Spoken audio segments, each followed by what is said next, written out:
Alright, we are in our second lab tutorial on Linux zip files. As you can see on my screen, I have a comparison chart between tar and zip. In this chart, I have a feature tab, then a tar tab, and a zip tab. The first one, the primary function for tar, is archiving files into a single file. That is the primary function.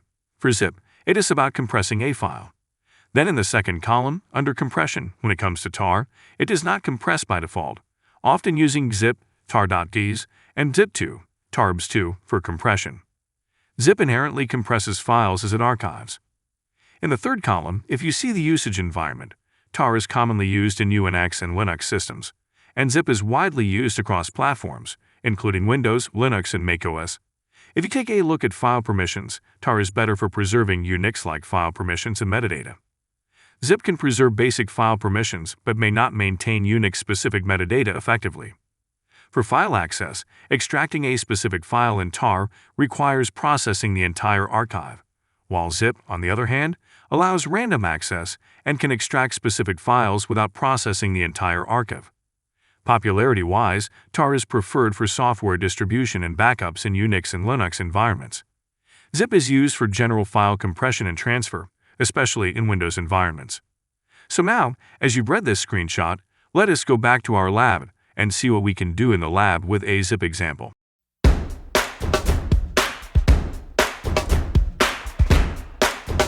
Alright, so we are on our Ubuntu machine, and we want to show you how to zip a folder. And then in the second step, we're going to learn how to unzip a folder. Before we use the zip command, if you type on your keyboard, zip-help, and hit enter. As you can see, the output has a list of help options for zip. Now if you take a look at the help option after the zip command, if you use -r, it recurses into the directory. If you want to delete, use -d, and all the other options are available. Just read it if you need to. Then, I will clear out my screen and type l --l. As you can see on my screen, I have a folder called hello.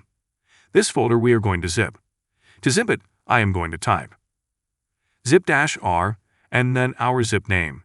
I could say my_hello.zip, and then we need to type the destination folder which we are going to convert to zip.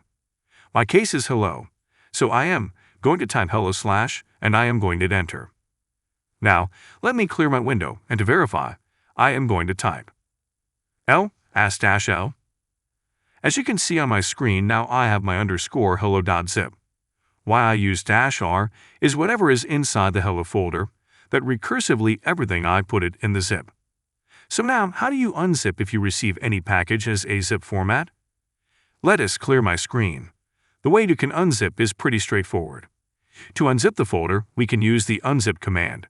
So if I type unzip in my terminal and say --help and hit enter, as you can see, all the arguments and parameters are here, and also, if you pay attention, there is an example of how to do it. I am going to clear out, type l --l, and we're going to unzip this file. So what we have to do and what you have to type. I am going to type unzip, and then I am going to put the file name, which is my _hello.zip, and hit enter. Now it is asking if I want to replace anything. I am not replacing or changing anything, just unzip it. So now, if I type l again, you can see the output. I do have a hello folder back. So now if I go to cd and type hello and enter if I do l --l, you can see I have two folders inside. Let us do one more example. If I do l --l and I have another folder called Zeek.